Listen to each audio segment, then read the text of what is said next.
ಪ್ರಧಾನಿ ನರೇಂದ್ರ ಮೋದಿಯವರ ನೇತೃತ್ವದ ಕೇಂದ್ರ ಸರ್ಕಾರ 12 ವರ್ಷಗಳನ್ನು ಪೂರೈಸಿದ್ದು ಹಲವು ಜನೋಪಯೋಗಿ ಯೋಜನೆಗಳನ್ನು ಯಶಸ್ವಿಯಾಗಿ ಜಾರಿಗೊಳಿಸಿದೆ. ಆರೋಗ್ಯ, ಇಂಧನ, ಹಣಕಾಸು, ಮಹಿಳಾ ಮತ್ತು ಮಕ್ಕಳ ಕಲ್ಯಾಣ ಯೋಜನೆಗಳು ಸೇರಿದಂತೆ 10 ಹಲವು ಜನಕಲ್ಯಾಣ ಯೋಜನೆಗಳು ಫಲಾನುಭವಿಗಳನ್ನು ತಲುಪಿ ಜನಜೀವನ ಸುಧಾರಿಸುವಲ್ಲಿ ಮಹತ್ತರ ಪಾತ್ರ ವಹಿಸಿವೆ. ಈ ಕುರಿತು ಒಂದು ವರದಿ.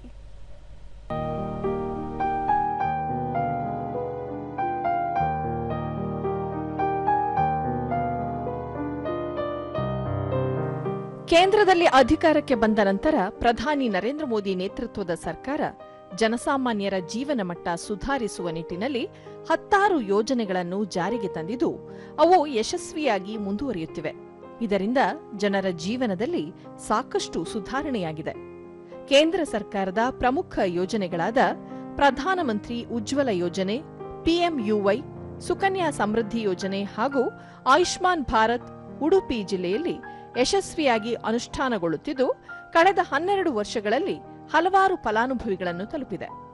ಬಡತನ ರೇಖೆಗಿಂತ ಕೆಳಗಿರುವ ಕುಟುಂಬಗಳ ಗ್ರಾಮೀಣ ಮಹಿಳೆಯರಿಗೆ ಉಚಿತ ಎಲ್ಪಿಜಿ ಅಡುಗೆ ಅನಿಲ ಸಂಪರ್ಕ ಒದಗಿಸುವ ಮಹತ್ವಾಕಾಂಕ್ಷೆಯ ಉಜ್ವಲ ಯೋಜನೆಯಿಂದ ಅನುಕೂಲವಾಗಿದೆ ಎಂದು ಫಲಾನುಭವಿ ಜಾನಕಿ ಹೇಳಿದ್ದಾರೆ.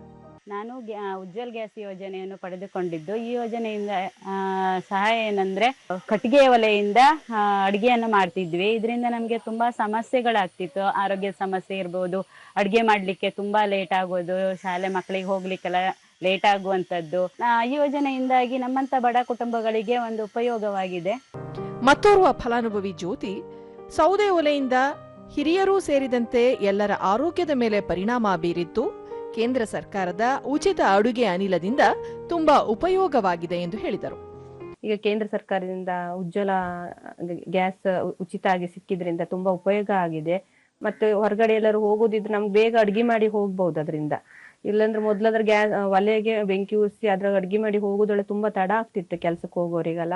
ಜನಸಾಮಾನ್ಯರಿಗೂ ತುಂಬಾ ಉಪಯೋಗವಾಗಿದೆ ಇದರಿಂದ, ಉಚಿತ ಗ್ಯಾಸ್ ಇಂದ ನಮ್ಗೆ. ಮತ್ತೊಂದೆಡೆ ಸುಕನ್ಯಾ ಸಮೃದ್ಧಿ ಯೋಜನೆ ಮೂಲಕವೂ ಪ್ರಯತ್ನ ನಡೆಯುತ್ತಿದೆ.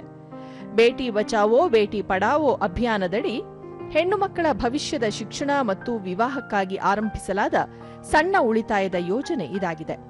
ಫಲಾನುಭವಿ ಸುಜಾತ, ಹೆಣ್ಣು ಮಕ್ಕಳ ಶಿಕ್ಷಣ ಮತ್ತು ಉಜ್ವಲ ಭವಿಷ್ಯಕ್ಕೆ ಈ ಯೋಜನೆ ನೆರವಾಗುತ್ತಿದೆ ಎಂದರು.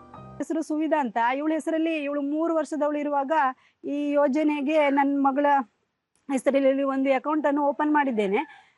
ಇನ್ನು 3 ವರ್ಷ ಕಟ್ಟಿದ್ರೆ ಆಯ್ತು. ಇದು 15 ವರ್ಷದ ಸ್ಕೀಮ್ ಇದು. ಹಾಗೆ ಇದು ಇವಳ ಮುಂದಿನ ವಿದ್ಯಾಭ್ಯಾಸಕ್ಕೆ ಮತ್ತೆ ಇವಳ ಉಜ್ವಲ ಭವಿಷ್ಯಕ್ಕೆ ಅಂತ ನಾನು ಈ ಅಕೌಂಟ್ ಅನ್ನು ಓಪನ್ ಮಾಡಿದ್ದೇನೆ. ಮತ್ತೊಬ್ಬ ಫಲಾನುಭವಿ ಆಶಾ, ಸುಕನ್ಯಾ ಸಮೃದ್ಧಿ ಯೋಜನೆ ಬಡ ಕುಟುಂಬಗಳಿಗೆ ಉಪಯುಕ್ತವಾಗಿದೆ ಎಂದು ವಿವರಿಸಿದರು. ಉನ್ನತ ಶಿಕ್ಷಣಕ್ಕೆ ಮತ್ತೆ ಮದುವೆ ಯೂಸ್ ಆಗತ್ತೆ. ಮತ್ತೆ ನಮ್ಮಂತ ಬಡ ಮಕ್ಕಳಿಗೆ ನಾವು ಕೂಲಿ ಮಾಡ್ಕೊಂಡಿರೋದ್ರಿಂದ ಇವಾಗ ಹಣ ಉಳಿತಾಯ ಮಾಡೋದೆಲ್ಲ ಕಷ್ಟ, ತುಂಬಾನೇ ಕಷ್ಟ ಇವಾಗಿನ ಕಾಲದಲ್ಲಿ. ಈ ಯೋಜನೆ ತಂದ್ರದಿಂದ ಅತ್ಯುನ್ನತದ ಬಡ್ಡಿ 8.2% ಬಡ್ಡಿಯಿಂದ ನಮ್ಮ ಭವಿಷ್ಯಕ್ಕೆ ಹೆಣ್ಣು ಮಕ್ಕಳ ಭವಿಷ್ಯಕ್ಕೆ ಅದರಿಂದ ಒಳ್ಳೇದಾಗತ್ತೆ. ಮತ್ತೊಂದೆಡೆ ಆಯುಷ್ಮಾನ್ ಭಾರತ್ ಆರೋಗ್ಯ ಯೋಜನೆ ಜಿಲ್ಲೆಯಲ್ಲಿ ಯಶಸ್ವಿಯಾಗಿ ಅನುಷ್ಠಾನಕ್ಕೆ ಬರುತ್ತಿದ್ದು ಅರ್ಹ ಕುಟುಂಬಗಳಿಗೆ ಪ್ರತಿ ವರ್ಷ 5 ಲಕ್ಷ ರೂಪಾಯಿವರೆಗೆ ಉಚಿತ ನಗದು ರಹಿತ ಚಿಕಿತ್ಸಾ ಸೌಲಭ್ಯವನ್ನು ಒದಗಿಸಲಾಗುತ್ತಿದೆ. ಫಲಾನುಭವಿ ಲಕ್ಷ್ಮೀ ಪೂಜಾರಿ, ಆಯುಷ್ಮಾನ್ ಕಾರ್ಡ್ನಿಂದ ಶಸ್ತ್ರಚಿಕಿತ್ಸೆ ಹಾಗೂ ಔಷಧಿಗಳಿಗೆ ಆರ್ಥಿಕ ನೆರವು ಸಿಕ್ಕಿದೆ. ಮಧ್ಯಮ ವರ್ಗದವರಿಗೆ ಈ ಯೋಜನೆ ಅನುಕೂಲವಾಗಿದೆ ಎಂದರು. ಹಾರ್ಟ್ ಆಪರೇಷನ್ಗೆ ನನಗೆ 1,83,000 ರೂಪಾಯಿ ನನಗೆ ಕ್ಲೈಮ್ ಆಗಿದೆ. ಅದ ನಂತರ ನಮಗೆ 1 ತಿಂಗಳ ಮೆಡಿಸಿನ್ ಕೂಡ ಅದರಲ್ಲಾಗಿದೆ. ಮತ್ತೆ ಬರುವಾಗ ಹೋಗ್ಲಿಕ್ಕೆ 2 ದಿನದ ಬಸ್ ಚಾರ್ಜ್ ಕೂಡ ನಮಗೆ ಆಯುಷ್ಮಾನ್ ಕಾರ್ಡ್ ಕ್ಲೈಮ್ ಆಗಿತ್ತು.